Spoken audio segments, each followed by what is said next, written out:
एकदा स्वागत। सगळ्या महत्त्वाच्या घडामोडी सविस्तरपणे बघूयात। एकीकडे राज्यभरामध्ये उद्धव ठाकरे गटानं सरकारला धारेवरती धरलेलं असताना दुसरीकडे केंद्रामध्ये इंडिया आघाडीनं मोदी सरकारच्या विरोधामध्ये एल्गार पुकारला।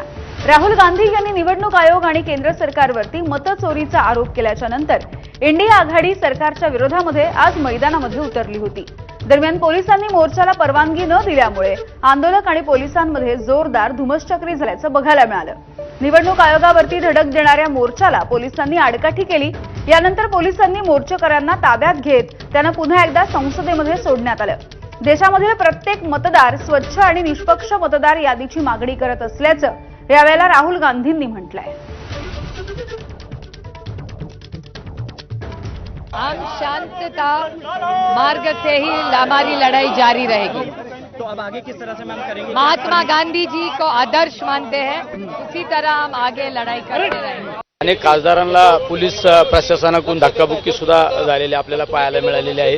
कारण हे आंदोलनच त्यांना दिल्लीमध्ये घडून द्यायचं नव्हतं।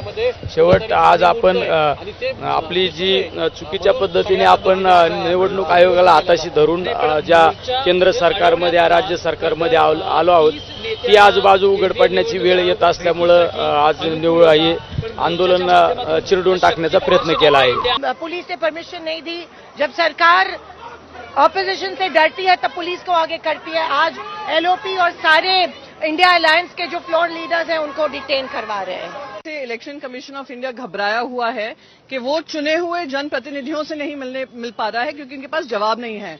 बहुत सारे सवाल, तथ्यों के साथ सवाल हमने उठाए हैं। वोट की कैसे हेराफेरी हो रही है, चोरी हो रही है, डकैती हो रही है और भारतीय जनता पार्टी के निर्देश अनुसार काम हो रहा है, उस पे हम सवाल उठा रहे हैं। इलेक्शन कमीशन उससे भाग रही है। हम कोई चोर हैं, हम कोई ऐसी बातें कर रहे हैं जो देश के खिलाफ है।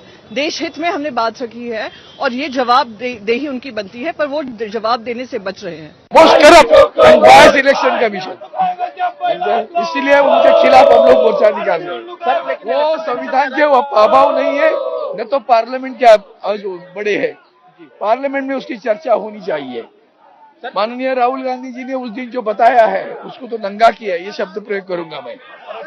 निर्लज्ज जैसे कुछ भी बात करते रहते हो। महाराष्ट्र के चुनाव में कैसे जीते वो उसी वक्त समझ में आ गया। इसलिए एसआईआर के बारे में 60 लाख लोगों के नाम काटते हो। आओ चर्चा करो। इससे बड़ा सबूत क्या चाहिए? केरल में त्रिशूर कॉन्स्टिट्यूएंसी में आप देखेंगे तो इतना कम टाइम पे इतना पॉपुलेशन बढ़ गई। हम फैमिली प्लानिंग और उनसे भी पूछना चाह रहे हैं कि अधिक संख्या में लोग यहाँ बढ़ावा कैसे हो गए इन लोगों का। बड़ा विचित्र भाषा है, और कहीं नहीं है और कोई कॉन्स्टिट्यूएंसीज में नहीं है। तो ये हुआ क्या? हम सवाल ये पूछ रहे, जवाब उसका दे दीजिए कि इतने सारे परसेंटेज का वोट का बढ़ावा इतना कम समय में कैसे हुआ। ये देखिए, इसमें कुछ बोलने की जरूरत है? पूरा लिखा हुआ है, ऑथेंटिक है। देखिए आप लोग, चुनाव आयोग की ओर विपक्ष मार्च कर रहे हैं, क्या कन्वे करना चाह रहे हैं? ये देखिए, यही कन्वे कर रहे हैं, चोरी बंद करो। जिस तरह वोटों की डकैती लगातार हो रही है और जिस तरह सभी उपचुनावों में और चुनावों में भी देखने को मिला है कि ये वोट प्रतिशत जो बड़ा है, कुंदरकी विधानसभा का हम अभी ले रहे हैं कि जहाँ 77% बीजेपी वोट मिल रहा है, तो ये आखिरकार 77% बीजेपी वोट पहुंचा कैसे? ये अपने आप में दर्शाता है कि चुनाव आयोग आंखें मूंद कर बैठा हुआ है। चुनाव आयोग जागे और इस बात को एक्सेप्ट करें कि जिस तरह वोटों की डकैती लगातार हो रही है और जिस तरह सभी उपचुनावों में और चुनावों में भी देखने को मिला है कि ये वोट प्रतिशत जो बड़ा है, कुंदरकी विधानसभा का हम अभी ले रहे हैं कि जहाँ 77% बीजेपी वोट मिल रहा है, तो ये आखिरकार 77% बीजेपी वोट पहुंचा कैसे? ये अपने आप में दर्शाता है कि चुनाव आयोग आंखें मूंद कर बैठा हुआ है। मैंने कल दोपहर को चुनाव आयोग को ये खत लिखा था। अफसोस की बात है कि चुनाव आयोग, जो अभी चुनाव आयोग बन गया है, उस खत का जवाब नहीं देती है और अभी कहती है कि 30 सांसद आ सकते हैं।